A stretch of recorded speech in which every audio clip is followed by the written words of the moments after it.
Good morning friends. आज एक बार फिर से आप लोग का स्वागत है एक नए टॉपिक के साथ। तो आज कौन सा टॉपिक है? तो यह आज भी ज्योग्राफी का ही टॉपिक है। और ज्योग्राफी में क्या है? तो ज्योग्राफी में हम लोग आज देखेंगे कि क्या कारण है कि हिमालयी क्षेत्र भूकंप की दृष्टि से प्रायद्वीपीय पठार की अपेक्षा अधिक संवेदनशील है। यानी कि हिमालयी क्षेत्र और प्रायद्वीपीय पठार की तुलना होगी और यह देखा जाएगा इस नज़रिए से कि क्यों हिमालय क्षेत्र में अधिक भूकंप आते हैं, यही है। और हम लोग क्या कर रहे थे? तो हम लोग बीपीएससी का जो मेन एग्जाम होता है उसी में टॉपिक वाइज अध्ययन कर रहे थे। तो यह टॉपिक ज्योग्राफी का है जो बीपीएससी का जीएस पेपर 2 होता है, उसमें ये एक यूनिट के रूप में आता है। तो शुरू करते हैं। पहले हमको यह समझना होगा कि हिमालय कहाँ है और प्रायद्वीपीय भारत की बात हो रही है। तो देखिए, हम सब लोग जानते हैं कि यह जो पेनिनसुलर इंडिया है यही प्रायद्वीपीय भारत है और इसी पर प्रायद्वीपीय पठार है, या कहेंगे पूरा पठार या पूरा भारत यही है प्रायद्वीपीय भारत। इसको गोंडवाना लैंड एक है मुख्य रूप से।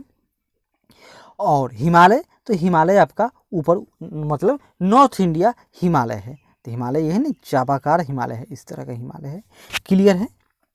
अब हिमालय है तो ऐसा नहीं कोई हिमालय में एक ही पट्टी है, हिमालय कोई श्रृंखलाओं में बटा हुआ है। जहाँ प्रायद्वीपीय भारत प्राचीन है वहीं यह हिमालय नई है। प्राचीन प्रायद्वीपीय पठार यह पहले गोंडवाना का भाग थी और यह अंटार्कटिका के पास थी, जो अब चलकर आज यूरेशियन प्लेट में इन्होंने टक्कर मार दिया। इस तरह से टक्कर लगा जिस कारण यह हिमालय यानी यूरेशियन प्लेट के नीचे दब गई और अभी भी इसका जो बढ़ने का रफ्तार है वो 6 सेंटीमीटर प्रति वर्ष यह यूरेशियन प्लेट के अंदर धंसती ही जाती है। जिस कारण क्या हुआ कि यहाँ पर हिमालय का उभार आरंभ हो गया। अब उभार होगा तो हम लोग जानते हैं कि इसे क्या होगा, जब दो प्लेटें आपस में कन्वर्जन करती है तो एक मुर्दार पर्वत का जन्म होता है। इसी कारण हिमालय का जन्म हो गया और हिमालय अभी भी सक्रिय है और वो उसकी हाइट बढ़ रही है। तो देखिए, हिमालय क्षेत्र भूगर्भित संरचना के दृष्टिकोण से एक नवीन क्षेत्र है, जहाँ चट्टानें अभी स्थिर अवस्था को प्राप्त नहीं हुई हैं। वर्तमान में भी भारतीय प्लेट 5 सेंटीमीटर वर्ष की दर से गतिशील है तथा इसका यूरेशियन प्लेट में से अभी क्षरण हो रहा है। मतलब और मान लेते हैं कि यह यूरेशियन प्लेट है और यह नीचे वाला कौन क्षेत्र है? तो प्रायद्वीपीय भारत का क्षेत्र है। तो यह नीचे की तरफ जाएगी और इसके बदले में यह यूरेशियन क्षेत्र क्या होगा? तो यह ऊपर की तरफ होगा। जिस कारण क्या होगा, यहाँ पर बेनी ऑफ जोन के ऊपर यह पहाड़ के रूप में खड़ा होगा और यह हिमालय है। और कारण हिमालय क्षेत्र में समस्थानिक समायोजन की प्रक्रिया चल रही है। हाल ही में नेपाल में आया भूकंप इसी का प्रमाण है। इसके अलावा इस क्षेत्र में भूकंप का कारण भ्रंशों की स्थिति है। भ्रंश मतलब क्या होता है? दरार, समान स्तर में समझें। तो हिमालय हम लोग जानते हैं कि हिमालय क्या है। पहले सबसे उत्तर में एक महान हिमालय, उसी के साथ है ये लघु हिमालय और सबसे नीचे छोटा सा अभी फुटिस या कहीं इसको शिवालिक है। तो महान हिमालय की औसत ऊंचाई 6000 मीटर, मध्य हिमालय की औसत ऊंचाई लगभग 4000 मीटर और यह 900 से 1200 मीटर ऊंचाई है। कौन? तो शिवालिक। हम लोग हिमालय जानते हैं कि हिमालय पश्चिम में चौड़ी है और पूर्व में यह पतली हो जाती है। अब यहीं पर कुछ फॉल्ट है, जैसे देखिए, हिमालय क्षेत्र में मेन सेंट्रल थ्रस्ट यानी एमसीटी ये कहाँ है? तो महान एवं लघु हिमालय के मध्य में है।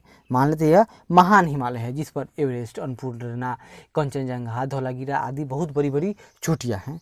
तो ये महान हिमालय और लघु हिमालय जिस पर बहुत सारे जैसे कि सौरे हैं, जैसे देहरादून, दून और द्वारस, गुलमर्ग आदि सब कहाँ हैं? तो ये लघु हिमालय में स्थित है। मसूरी, नैनीताल, डलहौजी, दार्जिलिंग सब के सब यही हैं। तो इन दोनों के बीच में जो एक घाटी है, यहीं पर एक फॉल्ट है जिसका नाम क्या है? मेन सेंट्रल थ्रस्ट, एक नंबर। दूसरा है मेन बाउंड्री थ्रस्ट। तो यह कहाँ है? लघु एवं शिवालिक हिमालय के मध्य में है। तो शिवालिक हिमालय सबसे दक्षिणी भाग। तो शिवालिक हिमालय, हाँ, शिवालिक हिमालय और यह मध्य हिमालय, इसके बीच में क्या है? इसके बीच में है हिमालयन फ्रंट फॉल्ट यानी HFF। और मध्य मेन हिमालय और लघु हिमालय के बीच में कौन है? तो MBT। क्लियर हो गया। और तीसरा एक और होगा, देखिए यहाँ पर शिवालिक तथा विशाल मैदान के बीच में, सॉरी हमने गलत बता दिया। सबसे पहले महान हिमालय और जो मध्य हिमालय है यानी लघु हिमालय, इसके बीच में MCT यानी मेन सेंट्रल थ्रस्ट। दूसरा है मेन बाउंड्री थ्रस्ट, याद कीजिए यह, यानी लघु हिमालय और शिवालिक और लघु हिमालय के बीच में MBT यानी मेन बाउंड्री थ्रस्ट, और शिवालिक और गंगा की जो घाटी है या मैदान है, इनके बीच में कौन है, तो हिमालयन फ्रंट फॉल्ट यानी HFF, यानी शिवालिक तथा विशाल मैदान के मध्य HFF यानी हिमालयन फ्रंट फॉल्ट है। क्लियर है। और इन भ्रंशों की हिमालय के में उपस्थिति के कारण विनाशकारी भूकंप उत्पन्न होते हैं। विशाल मैदानी क्षेत्र भूकंप से अधिक प्रभावित है क्योंकि यह हिमालय के निकट स्थित है तथा इस क्षेत्र में भी कई भ्रंश मौजूद हैं। तो एक बार फिर से याद कर लीजिए, मेन सेंट्रल थ्रस्ट, याद कीजिए मेन सेंट्रल थ्रस्ट MCT, यह कहाँ है, तो यह महान हिमालय और लघु हिमालय के मध्य स्थित है। उसका दूसरा आता है MBT यानी मेन बाउंड्री थ्रस्ट, तो यह मध्य हिमालय और शिवालिक के बीच स्थित है। और तीसरा है HFF यानी हिमालयन फ्रंट फॉल्ट, यह शिवालिक और हिमालय के बाद गंगा के विशाल मैदान के बीच का एक फॉल्ट जोन है। क्लियर है, 3 भ्रंश है और इसके अलावा भी इस क्षेत्र में कई भ्रंश मौजूद हैं।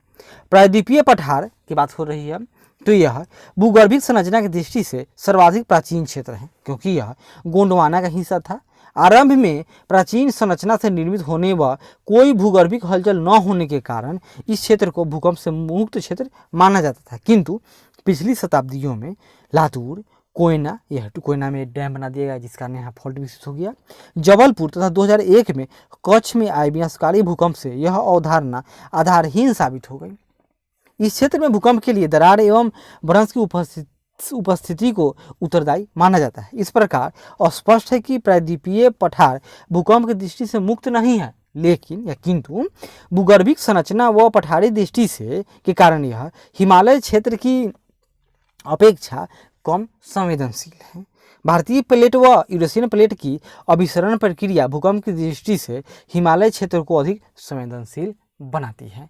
क्यों? क्योंकि हिमालय जो है प्रायद्वीपीय पठार क्या है, तो देखिए यहाँ पर इसी तरह से कल्पना कर सकते हैं कि अगर मान लेते हैं यह प्रायद्वीपीय पठार है और यह पूरा यूरेशियन का प्लेट है, लेकिन जो हिमालय का क्षेत्र है और गंगा घाटी है, यही न बीच का जो पूरा फॉल्ट इलाका है, यह मिडिल जोन है जहाँ पर इन दोनों प्लेटों का अभिसरण हो रहा है। यही कारण है कि प्रायद्वीपीय प्लेट तो एक साइड में है, यह कम इसमें गतिशील है, यह भूकंप से कम संवेदनशील है और उसकी अपेक्षा में यह जो बीच का लाइन है जहाँ पर दोनों प्लेटें आपस में अभिसरण करती है, कन्वर्जन करती है, यह दोनों भूकंप की दृष्टि से अभी भी अत्यधिक संवेदनशील क्षेत्र हैं। तो क्लियर हो गया। इसी के साथ हम आशा करते हैं कि आपको प्रायद्वीपीय पठार और हिमालय के बीच में अंतर स्पष्ट हो गया था कि दोनों में भूकंप में इतना अंतर क्यों आता है। अगली बार मिलेंगे तो एक नए टॉपिक के साथ, तब तक धन्यवाद। आशा करते हैं कि अच्छा लगे तो ज़रूर लाइक करें, शेयर करें, कमेंट करें और सब्सक्राइब करें। धन्यवाद।